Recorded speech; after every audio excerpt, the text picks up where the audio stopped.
ছেলেটা বিবাহ করে যে কোথায় বউ নিয়ে চলে গেল কোনো খবর নাই।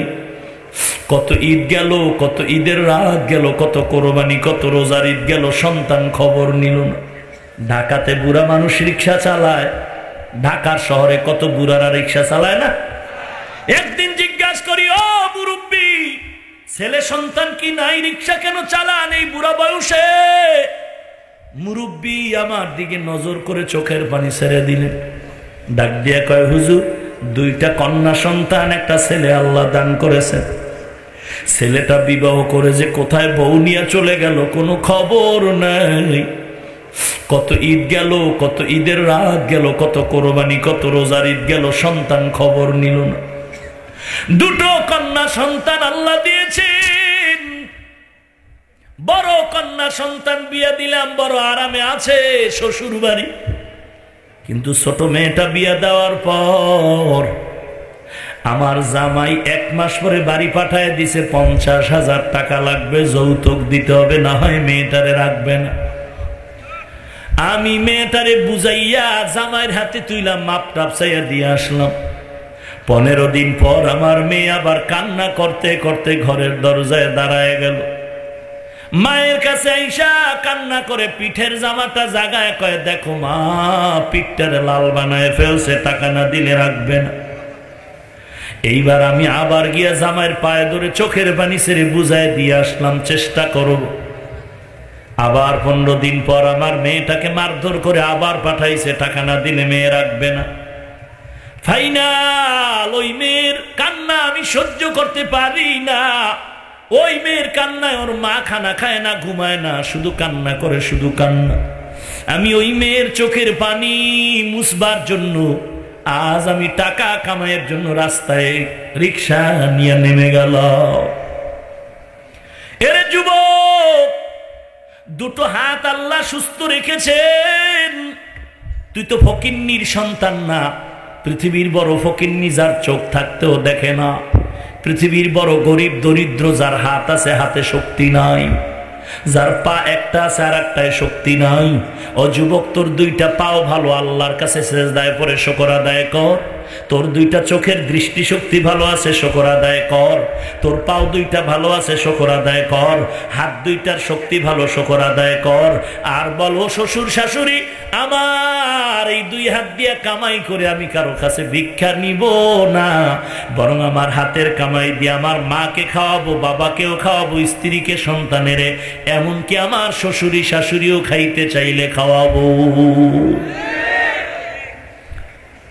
কতই গজবের কারণে আজ আমার দেশের মা বোনেরা জীবনটা বিসর্জন দিয়ে দিল।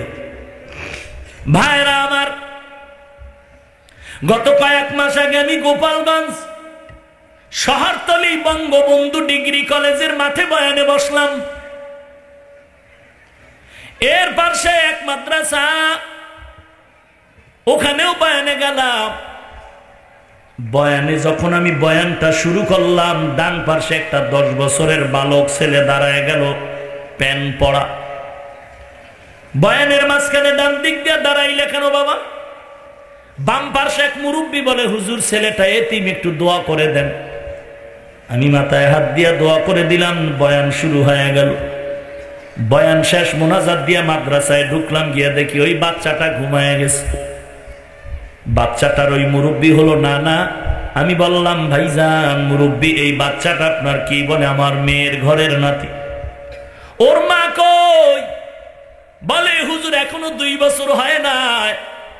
এই কথা বলে বুড়া মুরব্বী চোখের পানি ছেড়ে কান্না শুরু করলো। কি ব্যাপার, কান্দেন কেন? বলে, হুজুর, আমার মেয়েটা, আমার 2 মেয়ের এই ছোট মেয়েটা বড় আদরের ছিল। আল্লাহ আমাকে টাকা পয়সা কম দেয় নাই। মেয়েটার বিবাহ দেওয়ার পর আমার মেয়েটাকে বলছি, মা, তোর শ্বশুর বাড়ি যা লাগবে বলবি, 1 কোটি টাকাও লাগবে আমি দিতে তৈয়ার, মনে মনে কোনো কষ্ট রাখবি না। কিন্তু আমার মেয়েটারে দেখতাম মাঝে মাঝে মনটা বেজার। যদি বলতাম কি ব্যাপার, বলে, কিছুই না। ওর মায়ের কাছে নাকি কয়েকবার বলছে, আমার শ্বশুর বাড়ির অবস্থাটা ভালো লাগে না। যখন রাতের বেলা দুর্ঘটনার খবর পাইলাম, দৌড়াইয়া মেয়ের শ্বশুর বাড়ি চলে গেলাম। গিয়া দেখি আবার ফুটন্ত গোলাপের মতো মেয়েটা মাটির মধ্যে পড়ে আছে, শরীরটা খণ্ড বিখণ্ড, টুকরা টুকরা, রক্তে লাল হয়ে আছে। কুঠার দিয়ে জবাই করেছে। একমাত্র অভাব সমস্যা একটাই, যৌতুকের সমস্যা। মেয়েটা আমাকে একবারও বললে তো আমি 5 কোটি লাগলে দিতাম, আমার টাকার অভাব নাই। মেয়েটা আমাকে বলে নাই। আজকে এই বাচ্চাটা 2 বছর হয়ে যাচ্ছে, মা পায় না। বাবা একই বলল, বাবা এখন জেলখানায় আছে। যেই মাদ্রাসায় বয়ান করলাম, বলে হুজুর এই যে বিশাল মাদ্রাসা, জায়গা জমি বিল্ডিং সব আমি মেয়েটার নামে, আমার এই বাচ্চাটার মায়ের নামে সব দান করে দিয়েছি। যৌতুকের নামে কত শত নারী দুনিয়াতে চলে গেল। আজকে যৌতুকের মামলায় আমার মা বোনেরা বলি হয়ে যাচ্ছে, অথচ এই মামলা বন্ধ হচ্ছে না। এরাই যদি আবার বলে নারী ইসলামের অধিকার, ইসলাম নারীর অধিকার দেয় না, কথা শুনলে বড় লজ্জা লাগে। ইয়া আইয়ুহাল্লাযীনা আমানু আতিউল্লাহ ওয়া আতিউর রাসূল ওয়া লা তুবতিলু আমালাকুম। দুনিয়ার মুমিন, চাই তুমি ধনী হও কি গরিব হও, আল্লাহ এবং আল্লাহর রসুলের অনুসরণ করো, অনুকরণ করো। ভালো করে বুঝবেন হে মুসলমান, শত শত বয়ান আজকে মিডিয়ায় পাওয়া যায়, একটা কথা গোপনেও বলার কোনো সুযোগ নাই। আপনারা যারা আমার বয়ান শুনছেন বলেন, আমি 5 কল্লি টুপি মাথায় দিয়া জীবন কাটাইলাম, আজও পর্যন্ত ভিন্ন টুপিওয়ালাকে হিংসাও করি না, গালিও দেই না, বরং দেখা হলে আল্লাহ সাক্ষী আগে আগে সালাম দেই। তুমি আমার লাগে দেখা হইলি আমারে সালাম দিবে দূরের কথা, খালি আমার টুপি দেখে। টুপি কিও রসুলের আসে, তুমি আমার টুপি দেখো কেন? তুমি মুসলমান, আমি মুসলমান, তুমি আগে দিবা সালাম। কোনদিন তো টুপি নিয়ে গালাগালি করলাম না রে ভাই। বলো তুমি কেন আমার টুপি নিয়ে মন্তব্য করে গালি দাও? তোমার পোশাক নিয়ে কোনদিন গালি দেই নাই, হিংসা করি নাই, বরং দেখা হয়েছে আগে সালাম। তুমি আমার পোশাক নিয়ে কেন গালি দাও? জনতার আদালতে তোমার প্রশ্নের জবাব রয়ে গেল। কোনদিন আলিয়া মাদ্রাসার বিরুদ্ধে বলিনি, স্কুল কলেজ ভার্সিটির বিরুদ্ধে বলি নাই। বলো তুমি কওমি মাদ্রাসার বিরুদ্ধে কেন বলো? আছে না নাই? ও সহ্য হয় না, সরকার স্বীকৃতি দিয়েছে। হ্যাঁ, বাগে কম পাইবা। সরকারকে বলে দিব সরকার বাহাদুর। আমাদের কওমিওয়ালাদেরকে মাস্টার্সের সমমান দিয়েছেন, আলহামদুলিল্লাহ, আর কিছু লাগবে না। বেঈমান আর মুনাফিক নাস্তিকেরা মনে করত এরা শিক্ষিত হয়েও কেন যেন অশিক্ষিত। ওই নাস্তিকের নাকে মুখে চুন দেওয়ার জন্যই তো এই স্বীকৃতি নেওয়াই হলো আমাদের মাকসাদ। কিন্তু আমাদের বিল্ডিং করে দিবেন, বছরে বছরে লাখ লাখ টাকা দিবেন, লাগবে না, লাগবে না। যারা জুতা ক্ষয় করলো টাকার জন্য তাদের দেন, তাদের পেটটা ভরে দেন। আমগো লাগবে না কেন? রিক্সা ড্রাইভার থেকে শুরু করে এই দেশের কোটিপতি পর্যন্ত কলিজা দিয়া মোহাব্বত করে ঘামের হালাল লক্ষ লক্ষ টাকা এরা ইচ্ছা করে কওমি মাদ্রাসায় এসে দিয়া যায়। हकीकत से तू दुनिया बेखबर है, दुनिया की नुमाइश पर नजर है। नमी गोयम के आज दुनिया जुदा बाश, बहार कार के बाशी बा खुदा बाश। जिसते दुनिया आज खुदा गाफिल বুদাম নয় কমা শোন করা হও ফরজিন্দোজান। কি বুঝলেন আমি আলিয়ারে গালি দিয়েছি? স্কুল কলেজ ভার্সিটির বিরুদ্ধে বলেছি? না রে বাবা না।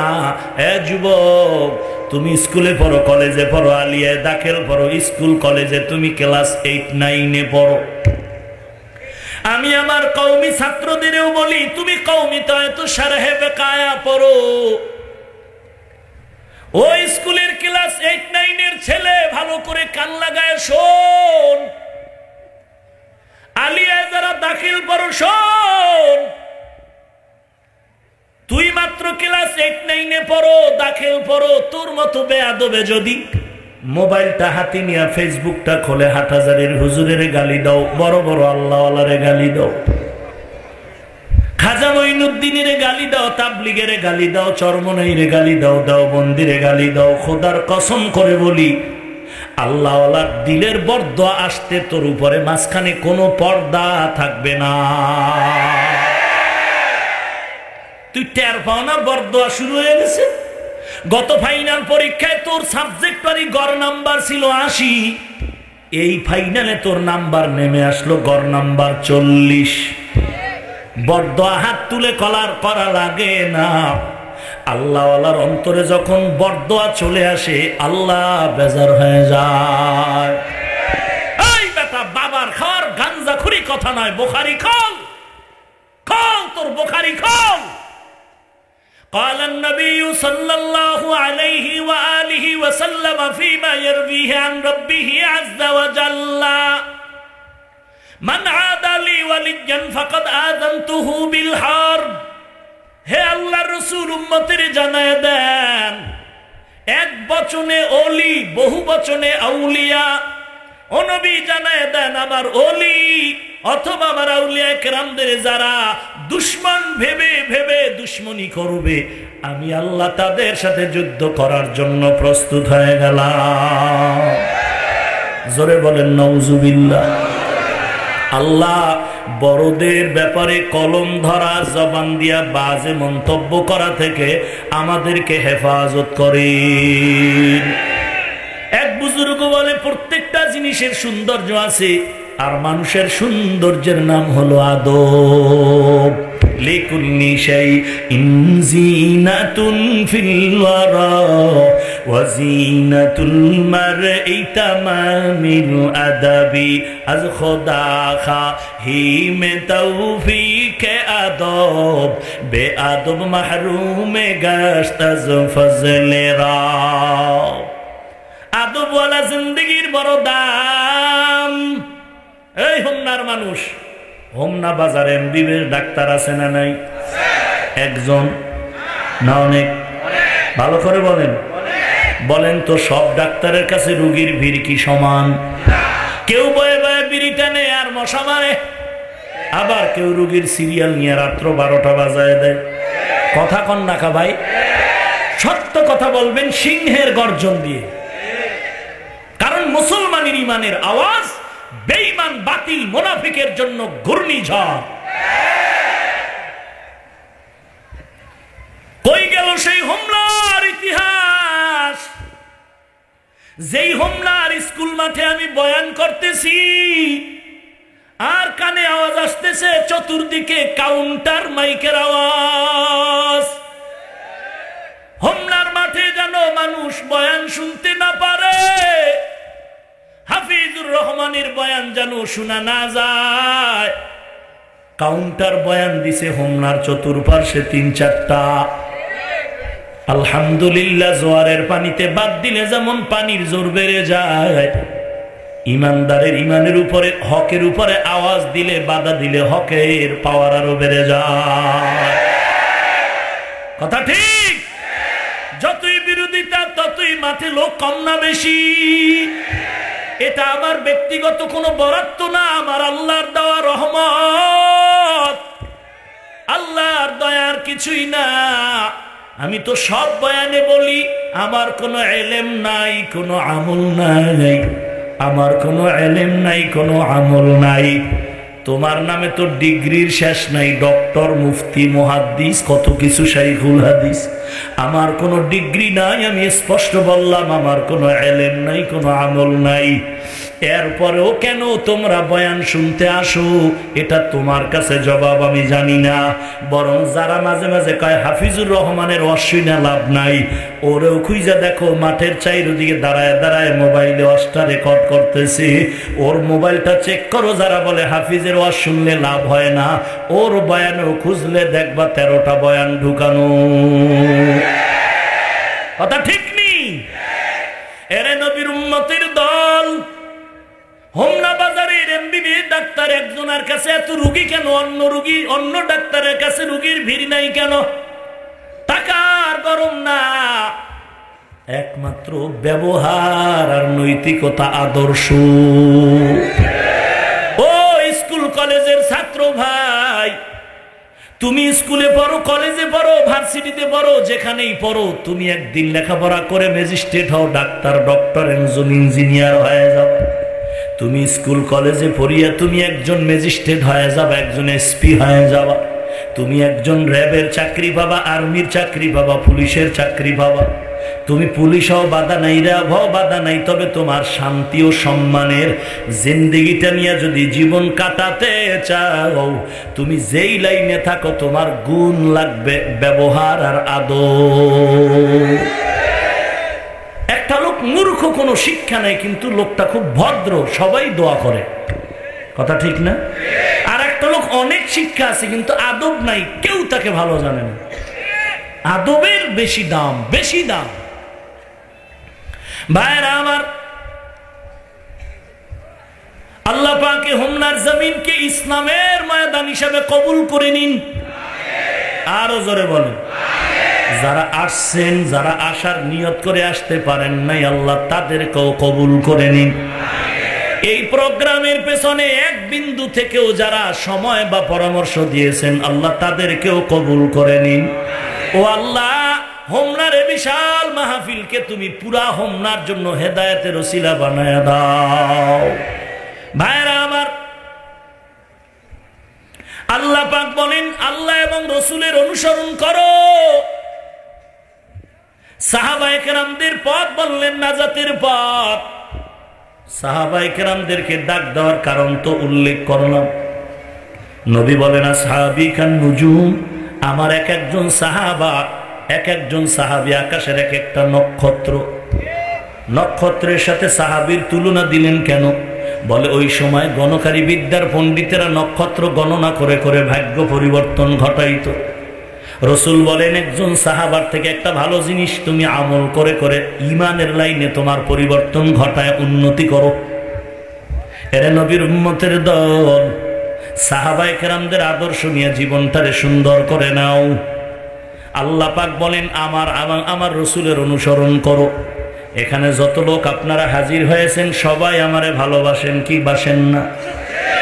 সবাই ভালোবাসেন। যে দাবিটা করলেন এটা যেমন সত্য, কেউ আমার অনুসরণ করেন না এ কথাটাও সত্য। এবার বুঝবেন ভালোবাসা কি জিনিস আর অনুকরণ কি জিনিস। বলে অনুকরণ হলো যে আমার শুধু ভালোবাসে না, অনুকরণ করে, তার টুপি আমার টুপির মতো হবে, তার জামাটা আমার জামার মতো হবে, তার জুতাটা আমার জুতার মতো হবে, তার পুরা বডির কালারটা আমার কালারের মতো হয়ে যাবে। আল্লাহ বলেন, নবীরে ভালোবাসলেই হবে না, নবীর অনুসরণ করতে হবে।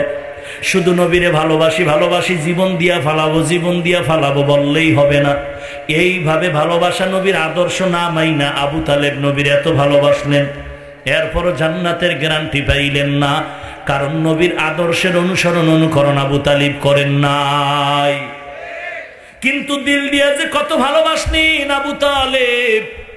মায়ার নবী মাঝে মাঝে কান্না করতেন। আম্মা জান আয়েশা বলেন, এত কান্নার কি কারণ? বলে, আমি দুইটা লোকের জন্য বেশি মনে পড়ে কান্না আসে। একজন হলেন আমার বিবি খাদিজা, আর একজন হলেন আমার চাচা আবু তালেব। কেন কেন নবী? বলে, আমার দাদা ইন্তেকালের সময় আমার চাচা আবু তালিবের হাতে আমাকে সঁপে দিয়া কয়, আবু তালেব, আমার নাতির যেন কোনো কষ্ট না হয়। আমার চাচা আমার রাতের বেলা পার্সি নিয়ে ঘুমাইতেন, মাঝে মাঝে চাচায় বলতেন, মুহাম্মদ তুমি কাপড় খুইলা এমনে ঘুমায় যাও, তুমি ছোট বাচ্চা। আমি বলতাম, ও চাচা, আমি মায়ের গর্ভ থেকে উলঙ্গ আসি নাই, আমার সতর লজ্জা কেউ দেখে নাই। আপনার পাশে আমি ঘুমাইতেছি, তবে আমি সব কাপড় খুলতে পারি না, আমি রহমাতুল লিল আলামিন। আল্লাহর নবী বলেন, চাচা ঘুমায় যান। হঠাৎ রাতের বেলা আবু তালেব তাকায় দেখে মুহাম্মদের দেখা যায় না, মাঝখানে একটা রেশমি কাপড়ের চাদর দেখা যায়। কোথায় গেল ভাতিজা? হাতায় দেখে নাই নাই। নবী বলেন, আমার চাচা আবু তালেব আবার ঘুমায় গেল। ফজরের আজান যখন হয়ে গেল, চাচা হাত দিয়ে দেখে আমি অক্ষত অবস্থায় শুয়ে আছি, মাঝখানে আর চাদর নাই।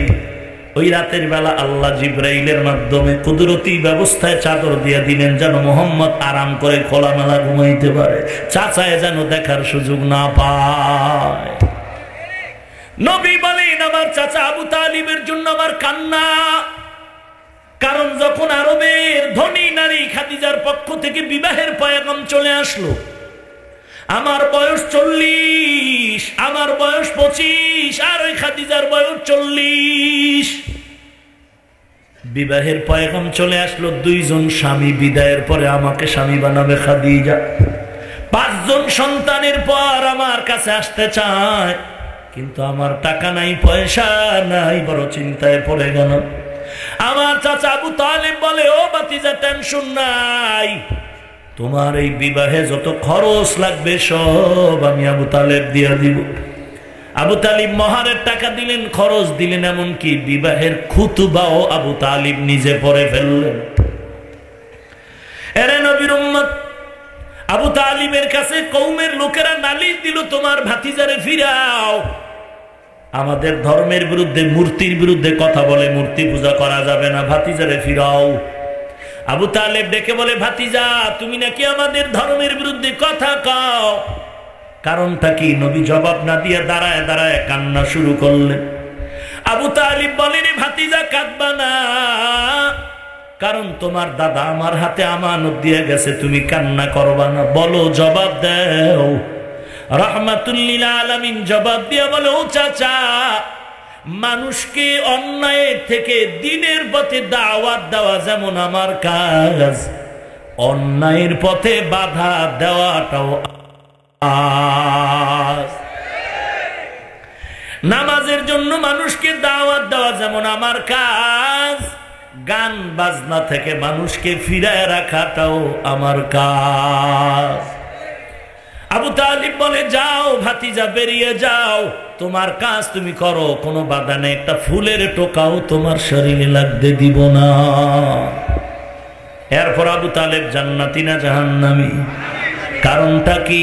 ভালোবাসায় কমতি ছিল না, মোহাব্বতে কমতি ছিল না, কিন্তু নবীর আদর্শ অনুযায়ী চলে নাই। এজন্য আল্লাহ বলেন, আতিউল্লাহ ওয়া আতিউর রাসূল, আল্লাহ এবং তার রাসূলের আনুগত্য করো। আনুগত্য কেমনে? অনুসরণ কেমনে? বান্দা, তুমি আঙ্গুলের নখ যদি কাটতে চাও, নখের দিয়ে তাকায় দেখবা নবী কেমনে কাটছেন, কেমনে রাখছেন, ওই সুন্নত অনুযায়ী রাখো। যদি রাখো, তুমি শুকরিয়া আদায় করো, নবীরে মানলা। যদি বলো রাখি নাই, প্রমাণ হয়ে গেল তুমি নবীরে মানো নাই। মাথার চুলের দিয়ে তাকায় দেখো, তোমার মাথার চুলগুলো নবীর তরিকায় কাটলা কি রাখলা? যদি বলো হ্যাঁ, নবীরে মানসু। আর যদি বলো না, পৃথিবীর ক্রিকেটারের গোলাম হয়ে চুল কেটে আমি টিকটিকি বানায় ফেললাম, তো নবীকে তুমি মানো নাই। যে নবীকে মানবে না সে সুন্নি হবে দূরের কথা, মুসলমান খাঁটি হইল কিনা তদন্তর দরকার। টুকু যাও সুন্নতে আহমদ কুজা বা মোহাম্মদ কৈবুয়াদ নেসবতরা আরে শয়তা নিকুনি নামত ওলি গরওলি লানতাস্তে বরওলি। এরে নবীর উম্মতের দল, আল্লাহ পাক বলেন, আমার এবং রাসূলের অনুসরণ করো। পোশাকটা পরার বেলায় চিন্তা করো, নবীর পোশাক কেমন ছিল। সালাক বাঙালি তো, যদি বলি ভাই মাযহাব মানেন না কেন, বলে নবী মানে না, আমি মানি না। তাবলীগ কেন করেন না, বলে নবী করে না, আমি করি না। পিসাবের কাছে গিয়া কেন জিকিরের সবক নেন না? বলে নবী করে না, আমি করি না। যদি বলি শার্ট প্যান্ট টাই পরলেন কেন, তখন কথা ঘুরায় কয় পরলে অসুবিধা কি? এতক্ষণ কইল নবী পরে নাই, আমি করব না। যখনই স্বার্থের ভিতরে গিয়ে আঘাত লাগলো তখন বলে পরলে অসুবিধা কি? ভাইজান কোনো তর্ক নাই, ভালো করে বুঝার চেষ্টা করেন। আমি বিতর্কের ঊর্ধ্বে থেকে কথা বলার চেষ্টা করি, ভালো করে খেয়াল করুন। আপনি যদি বলেন শার্ট প্যান্ট টাই পরলে অসুবিধা কি, এটা যদি দলিল বানান, তা আমিও যদি বলি মাযহাব বানলে অসুবিধা কি, আপনার এত জ্বলে কেন? আমি যদি বলি তাবলীগ করলে অসুবিধা কি, আপনার মনে কষ্ট লাগে কেন? আমি যদি বলি পীরের কাছে গিয়ে জিকির করলে অসুবিধা কি, আপনার মনে এত কষ্ট লাগার কারণটা কি?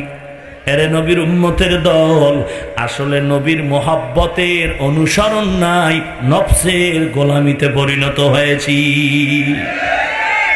ভাইরা আমার, আল্লাহ পাক সতর্কবাণী করলেন, ওয়ালা তুবতিলু আমালাকুম, খবরদার তোমাদের টুকটাক যে আমল করছে আমল যেন নষ্ট হয় না যায়। যারা টুকটাক নামাজ পড়েন, রোজা রাখেন, দান সদকা করেন, আল্লাহ সতর্ক করে বলেন, ও বান্দা, যেই আমলটা করেছে আমলটা যেন নষ্ট হয় না যায়, সাবধান। এবার বুঝেন আমল নষ্ট হয় কিভাবে। তিনটা অপরাধ করলে জীবনের সব আমল নষ্ট, হজ করলে হজ নষ্ট, তিনটা অন্যায় করলে জিকিরের সওয়াব বাতিল, কোরআন তেলাওয়াতের সওয়াব বাতিল, 1000 কোটি টাকা দান করছেন সওয়াব বাতিল, কাউকে সহযোগিতা করছেন সওয়াব নষ্ট হয়ে যাবে। কয়টা অন্যায় করলে? তিনটা অন্যায় করলে। তিনটা অন্যায় করলে জীবনের নামাজ বরবাদ, তিনটা অন্যায় করলে জীবনের তেলাওয়াত বরবাদ, জীবনে হজ করেছেন সব নষ্ট হয়ে যাবে। কয়টা? তিনটা অন্যায়। কথা সুযোগ দিলে আমি আগাবো, বলবো না? আপনাদের মনে একটু কষ্ট লাগতেছে? কষ্ট তো আমার হইতেছে। তারপরও আমি শুরুতেই বলেছি এটা আমার নিজের মাহফিলের মতো আমি মনে করি। আপনারাও নিজের মনে করে তো হাজির হয়েছেন। আপনাদের কাছে কিচ্ছু চাই না, অন্তর ভরে দোয়া চাই, আল্লাহ যেন কবুল করে নে।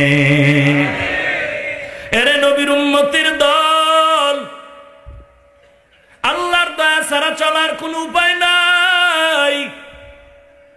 বড় দুঃখ রে মুমিন। এরে যুবক ও পর্দার আড়ালের মা ও বৃদ্ধ বাবাজি, আমি একটা মায়ের সন্তান, আপনারাও তো মায়ের সন্তান। ও বাবা, আমার বাবা একজন বাবা, আপনারাও হোমনার জমিনের সন্তানের বাবা। আপনার সন্তানের দেখলে অনেক মানুষ সালাম দেয়, আবার কারো সন্তান দেখলে মানুষ বরদোয়া করে, আছে না নাই? ও আল্লাহর বান্দা, খাজা মাইনুদ্দিন চিশতির মাও মা, ও পর্দার আড়ালের মা, আপনিও একজন মা। ও পর্দার আড়ালের মা, শাহজালালের মা ও মা, আপনিও মা। বাইজিদ বুস্তামির মা ও মা, আপনিও মা। শাহ অলিউল্লাহ মুহাদ্দিস দেহলভির মা ও মা, আপনিও মা। হাফেজে কোরআনের মা ও মা, আপনিও মা। আলেমের মা ও মা, আপনিও মা। কত মানুষ আইসা কত কান্না করে, হুজুর 10 বছর বিয়া করলাম, একটা সন্তান নাই। একটু দোয়া করেন, একটা আল্লাহ যেন সন্তান দান করেন। কি করবেন এই সন্তান দিয়ে? লাভ নাই। কারণ কত সন্তানের কারণে আজকে মা বাবা জেলখানার মেহমান। নাই? সন্তানের কারণে মা বাবা কান্না করে। এরে নবীর উম্মতের দল, তিনটা অন্যায় করলে জীবনের সব আমল নষ্ট। 1 নম্বর অপরাধের নাম শিরকের গুনাহ। যারা শিরকের গুনাহ করবে তাদের কোনো ইবাদত কবুল হবে না। আমার নবীর থেকে দামি কেউ আছে? কেউ না। খাজা মাইনুদ্দিন, শাহজালাল, শাহপরান, কেউ না। ঈসা নবী বলেন, মুসা নবী। বেয়াদবি ক্ষমা চেয়ে বলবো, এই নবীজির নামটা কি বলবেন নাকি? আমগো নবীজির কি নাম একটু জবান খুলে বলেন তো, মোহাব্বতে বলেন। মুহাম্মাদুর রাসূলুল্লাহ মুহাম্মাদুর রাসূলুল্লাহ মুহাম্মাদুর রাসূলুল্লাহ। বলেন নবীজির নামটা সবাই বলছেননি? সবাই। এবার আমাকে ফতোয়া দেন, নবীর নামটা বলায় গুনাহ হয়েছে কয়টা? এই হোমনার পাবলিক, গুনাহ হয়েছে কয়টা? নবীর নাম বলায় গুনাহ হয় নাই? হয় নাই? সবাই একমত?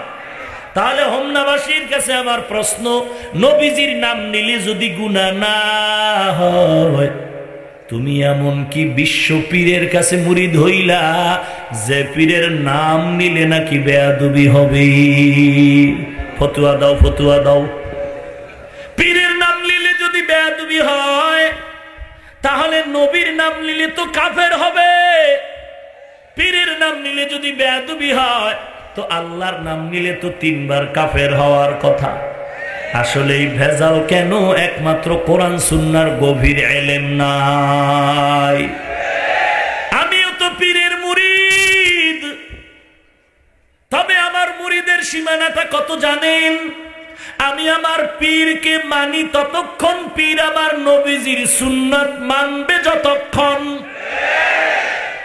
এইটা হলো মেইন কথা, ইমানের কথা। যদি দেখি আমার পীর নবীর সুন্নাত মানে না, আল্লাহর শপথ আমি ওই পীরকেও মানতে পারি না। এখন কোন মুরিদ যদি কয় পীর জাহান্নামে গেলে আমিও যাব, এটা কোনো ইমানের কথা? এই কারণে অনেকে পীর মুরিদের শিরিক বলে, তাদের কারণে। ভাইরা আমার, আমিও পীরের মুরিদ এবং খাঁটি আল্লাহওয়ালার সোহবত খুবই জরুরি নিজের ঈমান আকীদা আমল ঠিক রাখার জন্য। 3টা অন্যায় করলে আমল নষ্ট। 1 নম্বর অন্যায়ের নাম শিরিক। এবার সংক্ষিপ্ত আকারে বলছি, শিরিক কি জিনিস? আল্লাহর মতো আরো একজন আল্লাহ আছে মনে করার নাম শিরক, অথবা আল্লাহর ক্ষমতার মতো আরো কারো ক্ষমতা আছে মনে করার নাম শিরক। সব গুনাহ আল্লাহ মাফ করবেন, এই শিরিকের গুনাহ কখনো আল্লাহ ক্ষমা করবেন না। যেই নবী এত দামি, যার কোনো গুনাহ নাই, যে নবীর শরীর মোবারকে মশা মাছি পড়া হারাম, যে নবী শরীর থেকে ঘাম, ওই ঘাম থেকে মিশকের ঘ্রাণ, ওই নবীকে আল্লাহ সতর্ক করে বলেন, লা ইন আশরাকতা লা ইয়াহবাতান্না আমালুকা ওয়া লা তাকুনান্না মিনাল খাসিরিন। ও নবী, আপনিও যদি শিরিক করেন সব আমল নষ্ট হয়ে যাবে। কোরআন শরীফের আয়াত। ভাইরা আমার, ইন্না ইয়াগফিরু আন ইউশরাকা বিহি ওয়া ইয়াগফিরু মা দুনা যালিকা লিমান ইয়াশা ওয়া মান ইউশরিক বিল্লাহ ফাকাদ দাল্লা দালালান বাঈদা ওয়া মান ইউশরিক বিল্লাহ ফাকাদ ইফতারা ইসমান আযীমা ওয়া মান ইউশরিক বিল্লাহ ফাকাদ দাল্লা দালালান বাঈদা ওয়া মান ইউশরিক বিল্লাহ ফাকাদ হারামাল্লাহু আলাইহিল জান্নাহ। আল্লাহ বলেন, যারা শিরিকের গুনাহ করবে তাদের জন্য জান্নাত হারাম। ভাইরা আমার, পয়গম্বর মুসা নবী রাস্তা দিয়া চলছেন, জংলার পার্শ্বে তাকেন একজন বুজুর্গ পাথরের উপরে বসে আল্লাহর তাসবিহ পড়ে। মুসা নবী ডাক দিয়া বললেন, ও বুজুর্গ, তুমি আল্লাহর নামের তাসবিহ পড়ো কয়দিন? বলে 400 বছর। কয়শো বছর? আরো জোরে বলেন। মুসা নবী বললেন, তুমি 400 বছর আল্লাহর জিকির করো, তাসবিহ পড়ো, কি খাও? বুজুর্গ বলে, আল্লাহর দেওয়া আসমানের খানা খাইতেছি।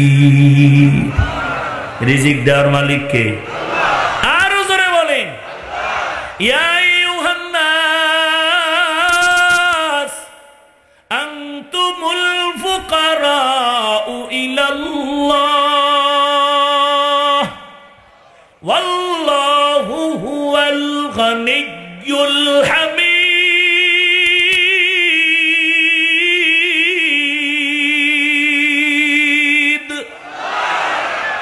কালামে জিন্দা কুরআনে হাকিম হিকমতে উলায়া জালসতু কদিম জামিউল ইলম ফিল কুরআনে হাকিম তাকাসারাত আনহু আফহামুর রিজালি।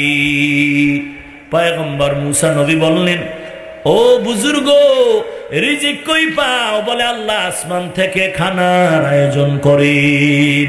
আল্লাহ পারেননি? কথা বলেন না কেন? তাহলে হারামের পেছনে দৌড়াও কেন রে মুসলমান?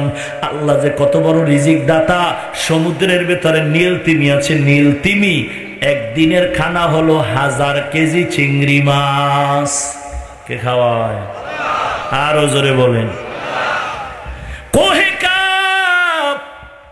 একটি পাহাড়, ওখানে বসবাস করে একটা প্রাণী আছে, নাম হলো সিমর্গ। দৈনিক খানা হলো 40টা মোটা তাজা হাতি। কে খাওয়ায়? ভাইরা আমার, রিজিকের মালিক আল্লাহ। যদি রিজিকের মালিক আর ফেরাউনের এক লোক ঝগড়া করে, ঝগড়া আমি থামাইতে গেলাম, থামাইতে গিয়ে একজনের এক একটা ছোট করে থাপ্পড় দিলাম। হেই বেটা, ঝগড়া করো কেন? ফেরাউনের লোকটা ঠাস করে মরে গেছে। আমি বেশি আর ঝগড়া থামাইতে গেলাম, আমি তো মারতে যাই নাই। এবার তো আমার ভয় লাগলো, কেউ নাই। ফেরাউন যদি টের পায় আমার এই দেশে রাখবে না, এই ভয়ে মুসা নবী এক দৌড়ে মাদায়েন শহরে চলে গেল। মাদায়েন শহরে গিয়ে দেখে পানির কূপ। অন্যান্য জঙ্গলার রাখালেরা তাদের হরিণী নিয়ে পানি পান করায়, আর 2টা মেয়ে ছাগল নিয়ে বকরি নিয়ে পার্শ্বে দাঁড়ায় রয়েছে। মুসা নবীর মেজাজ গরম। এই 2টা মেয়ে বড় অসহায়, তোরা এদের কেন সুযোগ দাও না? গিয়া কয়, আম্মা জানেরা ছাগলের রশি না মারে দেন। রশিটা দিছে, সব তরিকা ভাগ। দৌড়ায় এদের পান করায় বলে চলেন। মেয়ে 2টা ছাগলের পানি পান করায় দ্রুত বাসায় গেল। বাবা কয়, এত তাড়াতাড়ি আসলি? প্রতিদিন দেরি হয়, আজকে তাড়াতাড়ি আসলি কেমনে? কয়, আব্বা জানে এক বীর পুরুষ ওখানে হাজির হয়ে গেছে। কি বীর? বলে দেখলাম সব মানুষরা আমাদের বকরির পানি পান করায় দিল। এটা কি তোরা অর্ডার দিছ? কয় না না। অর্ডার না দিলে করলি কেন? তারে ডাক। এবার মেয়েটা চলে আসলো, আব্বু আপনাকে ডাকছে। মুসা নবী বলে, কেন? বলে, আপনি কেন আমাদেরকে জিজ্ঞাসা করা ছাড়া, না বলা ছাড়া পানি পান করাইছে? আব্বু আপনাকে দেখা করবে ডাকছে। এবার মুসা নবী কত বড় আমানতদার। মেয়েটাকে বলে, ও মেয়ে, তুমি পেছনে থাকো, আমি সামনে হাঁটি, তুমি পেছন থেকে রাস্তা দেখায় দাও। বাসায় গিয়া বলে, ওই আল্লাহর বান্দা, ও মুসা, তোমাকে তো আমার মেয়েরা বলে নাই পানি পান করাইতে। বলে, না বলে নাই। তুমি কেন আগে করাইলা? ইনসাফ ঠিক রাখো নাই। মুসা নবী কয়, মাফ করে দেন। মাফ এমনি হবে না, মাসুল দিতে হবে। কয়, কি মাসুল? বলে, 10 বছর আমার বাড়ি চাকরি করবি, এরপরে চাকরির শেষ হলে চিন্তা করব মাফ করা যায় কি না। মুসা নবীর তো মাপ নিতে হবে। ঠিক আছে, 10 বছরের জন্য চাকরি রেডি।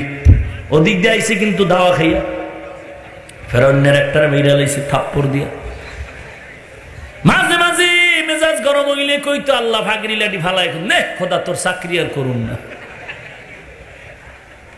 ভাইরা আমার, এই যে এইবারই সে 10 বছরের চাকরি নিল, এই ব্যক্তিও একজন নবী, শুআইব আলাইহিস সালাম। শুআইব নবীর বাড়ি চাকরি নিলেন।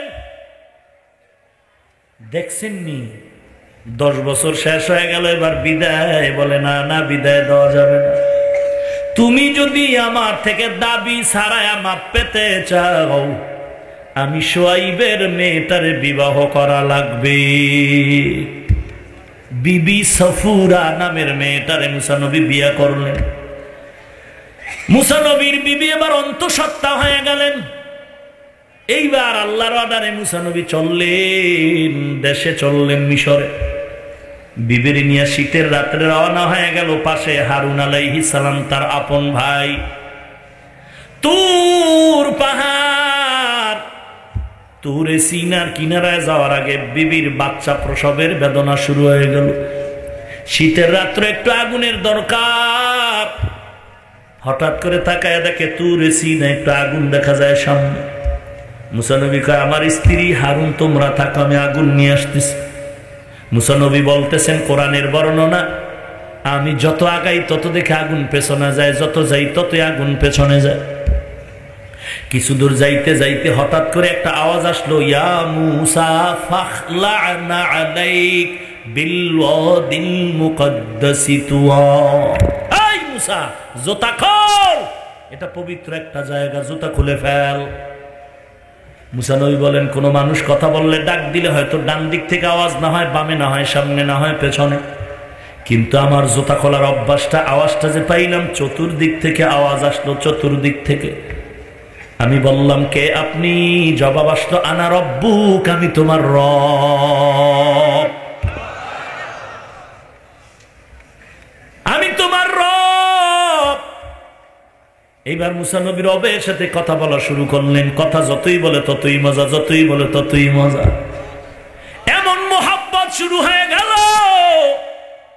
মোহাব্বতের ভিতরে মুসা নবী এমন ভাবে নিমজ্জিত হয়ে গেল, ছেলের খেয়াল নাই, মেয়ের খেয়াল নাই, স্ত্রীর খেয়াল নাই, ভাইয়ের খেয়াল নাই। আল্লাহর মোহাব্বতে ডুব দিয়েছে মুসা। এটা আল্লাহর মোহাব্বতের খেলনারে মুমিন। এই জমিনে আল্লাহর কিছু আশিক এমন ভাবে আছে যারা আল্লাহর মোহাব্বত নিয়ে সব সময় চলে।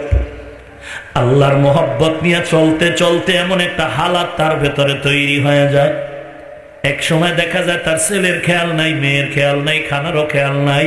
খানা খায় খায় খায় খায় আল্লাহ কয়া আওয়াজ দেয়, হাতে হাতে আহ বলে আওয়াজ দেয়। ওরে নবীর উম্মতির দল, লম্বা ইতিহাস। পয়গম্বর মুসা নবী এক পর্যায়ে বললেন, রব্বি আরিনি, ও রব আমি আপনাকে দেখতে চাই। কথা শুনে শুনে এখন আর ভালো লাগে না, মোহাব্বত গাঢ় হয়ে গেল, দেখতে চাই। আল্লাহ বলেন, লান তারানি, তুমি আমাকে দেখতে পারবা না। ওরে হোমনার মুসলমান, দিল থেকে একটু বলবেন, আমার আল্লাহকে দেখার কোনো আশা আছে নাকি? আরো জোরে বলেন। আল্লাহ বলেন, যদি আমাকে দেখার নিয়ত করো রে মুমিন, ফামান কানা ইয়ারজু লিকা রাব্বিহি ফালইআমাল আমালান সালিহা ওয়ালা ইউশরিক বিইবাদাতি রাব্বিহি আহাদা। দুইটা কাজ করবা, আমারে দেখতে পারবা।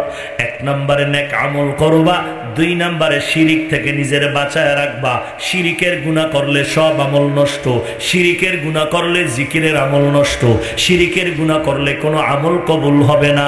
আল্লাহ বলেন, শিরিকের গুনাহওয়ালার কোনো আমল ওজনও দেওয়া হবে না হাসরের ময়দানে। উলাইকাল্লাযীনা কাফারু বিআয়াতি রাব্বিহিম ওয়া লিকাইহি ফাহাবিতাত আমালুহুম ফালা নুকিমু লাহুম ইয়াউমাল কিয়ামাতি ওয়াজনা।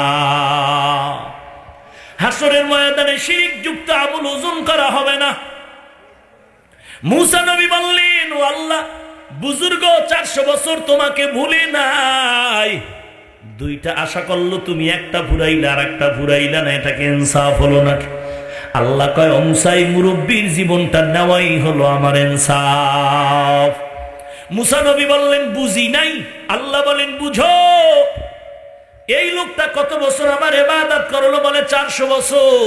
কে রিজিক দিল? বলে আল্লাহ আপনিই দিয়েছেন। মুসা তুমি এবার বলো, যেই আল্লাহ 400 বছর পর্যন্ত যেই বান্দারে রিজিক দিয়া খাওয়ায়া রাখলাম, ওই আল্লাহ কি এক গ্লাস ঠান্ডা পানি দেওয়ার কোনো তৌফিক নাই? বলো মুসা, আমার কাছে 400 বছর পর্যন্ত যে আমার খানা খাইলো, ওই বান্দা আমার কাছে না চাইয়া তোমার কাছে কেন চাইলো? আমি আল্লাহ শিরকের গন্ধ সহ্য করতে পারি না। আমার কাছে চাইলো না কেন? 400 বছর আমি খাওয়াইলাম। নিমক হারাম। মায়ের গর্ভে প্যাকেটের মধ্যে প্যাকেট, প্যাকেটের মধ্যে প্যাকেট, বিন্দু থেকে বিন্দু, বিন্দু থেকে বিন্দু, অক্সিজেন ঢুকার কোনো রাস্তা নাই। ওই প্যাকেটের মধ্যে আমার মায়ের গর্ভে কে আপনাকে আমাকে বাঁচায় রাখলেন। এখন যদি আপনাকে 2 মিনিট অক্সিজেন বন্ধ করে দেয় আপনার জীবন চলে যাবে। রোগী হসপিটালের বেডে শোয়া, হঠাৎ করে শ্বাস করতে কষ্ট কষ্ট করে, তাড়াতাড়ি অক্সিজেন লাগাও। অক্সিজেন লাগায়, মিটারে বিল উঠতেছে, বিল। আল্লাহ কয় বান্দা একটু চিন্তা কর, তোর মায়ের গর্ভে প্যাকেটের মধ্যে প্যাকেট, প্যাকেটের মধ্যে প্যাকেট, চামড়া দিয়ে আটকানো, চামড়া দিয়ে আটকানো, বিন্দু কোনো অক্সিজেন ঢুকার কায়দা নাই। ও বান্দা দেখ, ওই অক্সিজেন ছাড়া তোর মায়ের গর্ভে 10 মাসকে বাঁচায় রাখলি। যেই আল্লাহ তোর মায়ের গর্ভে অক্সিজেন ছাড়া বাঁচায় রাখলেন, ও বান্দা একটু চিন্তা করলেই তো মাওলার খোঁজ পেয়ে যাবি। এরে বান্দা, দুনিয়াতে আসার পর তুই ভাত মাছ তরকারি খেতে পারবি না, আমি আল্লাহ তোর মায়ের বুকে কুদরতি ফ্লাক্স বানায় দুধের ব্যবস্থা করে রাখলাম। বড় হয়েছে, একটু ভালো খানা খাবি, আমি আল্লাহ দাঁতের ব্যবস্থা করলাম। আবার তোর নরম খানার পরে শক্ত খাবি, ওই দাঁত ফালায় পাওয়ারফুল দাঁত দান করলাম। তুই যে হাতটা দিয়া জুলুম করো, এক সময় তোর হাতটা ছিল বাচ্চা অবস্থায় দুর্বল, দাঁড়াইতেও পারো না, মা বাবায় তোরে ধৈর্য ধৈর্য দাঁড় করাইলো। আবার এমন একটা দিন আসতেছে তোর সামনে, তোর বাবা দাদার দিকে তাকায় দেখ, যেই শক্তি হাতের মধ্যে এখন লাঠি ছাড়া চলতে পারে না। কিসের বাহাদুরি করো রে মুমিন? শিরকের গুনাহ করলে জীবনের আমল নষ্ট। মনে থাকলে বলেন তো, কয়টা অন্যায় করলে জীবনের আমল নষ্ট হয়ে যাবে? 1 নম্বরে কি বললাম? শিরকের গুনাহ। এই শিরক আবার 5 প্রকার। কয় প্রকার? কথা বলেন না কেন? 5 প্রকার শিরকের বিবরণ আমি দিব না, অন্য অন্য বয়ানে আছে, খুঁজে নিয়ে নিবেন। এবার 3টা অন্যায়ের মধ্যে দ্বিতীয় অন্যায়টা বলতেছি, অনুমতি দিলে বলবো, নাইলে দোয়া। বলবো? 2 নাম্বার অন্যায়, যে অন্যায় করলে আমল নষ্ট। খুব খেয়াল করেন আশেকে রসুল, এই আশেক, ভালো করে খেয়াল করেন। আশেক হো বেরাদারায়ে শাহিন শাহেদ আলম, আশেক হো বেরাদারায়ে শাহিন শাহেদ আলম, সুন্নত কি पैरवी करते रहो हर जहर दम, सुन्नत की पैरवी करते रहो हर जहर दम। 3টা অন্যায় করলে জীবনের আমল সব নষ্ট। 1 নাম্বার অন্যায়ের কি নাম? আরো জোরে বলেন। শিরক কয় প্রকার? 5 প্রকার। নাম বলি না, লম্বা আলোচনা। 2 নাম্বার অন্যায়ের নাম হলো রসুলের সাথে বেয়াদবি। কার সাথে? কার সাথে? রসুলের সাথে বেয়াদবি করলে আমল সব বরবাদ। এবার আমরা জানবো রসুলের সাথে কেমনে বেয়াদবি হয়। দ্বিতীয় জানবো, এখন তো নবী আমার সামনে নাই, তো এখন কেমনে বেয়াদবি হবে। 2টা জবাব ভালো করে শুনে নেন। রসুলের সাথে বেয়াদবি কেমনে হয়? আল্লাহ নিজে রসুলের আদব শিক্ষা দিতেছেন। আল্লাহর নবী বলেন, আল্লামানি রব্বি ফাআহসানা তালিমি ওয়া আদাবানি রব্বি ফাআহসানা তাদিবি। আমার আল্লাহ আমাকে ইলম দিয়েছেন, আল্লাহ আমাকে আদব শিক্ষা দিয়েছেন। আল্লাহর দেওয়া শিক্ষা কতই না সুন্দর। ওরে নবীর উম্মতের দল, আল্লাহ বলেন, আমি কোরআন শরীফে যত নবীরে ডাকলাম সব নাম ধরে ডাকলাম। ইয়া জাকারিয়া, ইয়া ইয়াহইয়া, ইয়া মুসা, ইয়া ইব্রাহিম, ইয়া নূহ, আমি আল্লাহ সব নবীর নাম ধরে ডাকলাম। কিন্তু কোরআন শরীফে কোথাও আমি আমার শেষ নবীর নাম ধরে ডাকি না। আমি আদব শিখাইলাম তো নবীরে ডাকছি, তবে কি বইলা ডাকছি? বলে নবীর উপাধি ধরে ডাকলাম। ইয়াসিন, তাহা, ইয়া আইয়ুহাল মুজাম্মিল, ইয়া আইয়ুহাল মুদ্দাসসির। আমি নবীর উপাধি ধরে ডাকলাম, কোথাও নাম ধরে ডাকি নাই। তোমরাও আমার নবীকে খবরদার নাম ধরে ডাকবা না। আদব, নবীর সাথে আদব রক্ষা করো। কারণ কেমন নবী আমার, যে নবীর জন্য আসমান পাগল, জমিন পাগল, সব পাগল, এমনকি আমি আল্লাহ পাগল। ওই নবীর সাথে যেন বেয়াদবি না হয়। কোরআন শরীফে আল্লাহ বলেন, তোমরা যেমন ঘরের দরজায় গিয়া ডাক দাও, হাজী সাহেব ঘরে আসেননি, খবরদার আমার নবীর ঘরের কিনারায় গিয়া তোমরা নাম ধরে ডাকবা না, খবরদার, বেয়াদবি হয়ে যাবে। নবীর সাথে বেয়াদবি হওয়া মানে জীবনের সব আমল নষ্ট হয়ে যাওয়া। ইয়া আইয়ুহাল্লাযীনা আমানু লা তারফাউ আসওয়াতাকুম ফাওকা সাওতিন নাবিয়্যি ওয়া লা তাজহারু লাহু বিল কওলি কাজহারি বাযিকুম লিবা'য আন তাহবাতা আ'মালুকুম أن تحبط أعمالكم وأنتم لا تشعرون।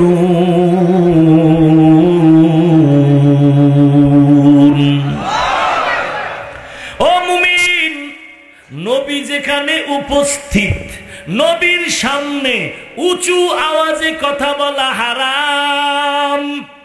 কোরআন শরীফের আয়াত, নবী যেখানে আছে নবীর সামনে উঁচু কণ্ঠে কথা বলা হালাল না হারাম? নবী আয়াতটা পরে শুনাইলেন, সাহাবায়ে কেরাম চুপ হয়ে গেলেন। নবী এবার প্রশ্ন করেন, সাহাবারা জবাব দেন, নবী বলেন শুনি না, আরো জোরে বলেন। ওমর আর একটু জোরে বলে, বলে শুনি না, আওয়াজ আরো বাড়ায় দেন। ওই মজলিসে একজন সাহাবী, তার কণ্ঠটা এমনি বড়, নাম হলো সাবিত বিন কায়েস। ভয়ে দরজা আটকায় বয়ে রইছে, ভিতরে গিয়া নবী কয়, সাবেত কই? নবীজি মজলিসে নাই, ঘরে। বলে ডাকো। সালামু আলাইকুম। সাবেত মজলিসে নাই কেন? ইয়া রাসূলুল্লাহ, আদবের ভয়। আল্লাহর কোরআনের আয়াত আপনি শুনাইছেন, উঁচু কণ্ঠে কথা বললে বেয়াদবি হবে, আমল নষ্ট হয়ে যাবে। আমার কণ্ঠের আওয়াজ একটু বড়, মনে হয় যেন আল্লাহ আমার উপরে আয়াত নাজিল করছেন। রাহমাতুল লিল আলামিন বলেন, ওরে সাবেত, তোমার জন্য আল্লাহ আয়াত নাজিল করেন নাই, বরং তোমার জন্য সুসংবাদ, তুমি বিনা হিসাবে জান্নাতি। নবী যদি আপনাদের হোমনার মাহফিলের স্টেজে হাজির হয়, এই ভাই খেয়াল করেননি? যদি বলেন যে নবী আমাদের মাহফিলের স্টেজে হাজির, নবীরে যদি কেউ হাজির মনে করে জোরে জোরে চিৎকার করে বয়ান করে, হালাল না হারাম? আমার বাবার কথা না, কোরআনের কথা। নবীর সামনে উঁচু কণ্ঠে কথা বলা যাবে না। সাহাবাদেরকে যখন নিষেধ, দুনিয়ার সব মুমিনদের জন্য নিষেধ। দেখছেননি কায়দা কি? বাইতুল্লাহ গিয়া হাজী সাহেব লাব্বাইক জোরে কইতে হইব, নাইলে বিপদ। মদিনার নবীর রওজায় গিয়া চুপ, কোনো চিল্লা চিল্লি করা যাবে না, কারণ খোদার দরবার হলো পাগলামির দরবার। খোদার দরবার পাগল। সাদা কাপড় বইরা পাগল হয়ে যা, একটার ভিতরে একটা উপরে লাগাও, সেলাই টেলাই দেওয়া যাবে না। হেই পাবলিক, এরপরে খালি দৌড়াবি, খালি দৌড়াবি, খালি দৌড়াবি, লাভবাইক লাভবাই, পাগলের মতো দৌড়াবি। আমি আল্লাহর অর্ডার, শুধু পাগলামি করবি। পাগলামি কয়টা কেন? কয় কেন নাই, খোদার হুকুম পাগলের মানাই হলো ইবাদত। একটা খুঁটি আছে বিশাল, পাথর মার, পাথর মার, পাথর মার। সবাই বলে এটা কেমন করে? হোমনাথ বিদ্যুতের খাম্বার মধ্যে পাথর মারে কেন? কয় পাগল। আল্লাহ কয় আমার দরবারে সব পাগলামি, নবীর দরবারে সব আদব। একটা চিৎকার দেওয়া যাবে না রসুলের দরবারে, খবরদার। নবী বয়ানে বসতেছেন, হঠাৎ করে বললেন সবাই বসুন। এক আশেক পেছন থেকে মাঝখানে চৌকাট, এক পাও ভিতরে আর এক পাও বাইরে। আওয়াজ আসলো নবীর বসুন। পাওটা উঠাইয়া বাহিরেও নেননি, ভিতরেও দেননি, চৌকাঠের উপরে বসে গেলেন। এর নাম আদব।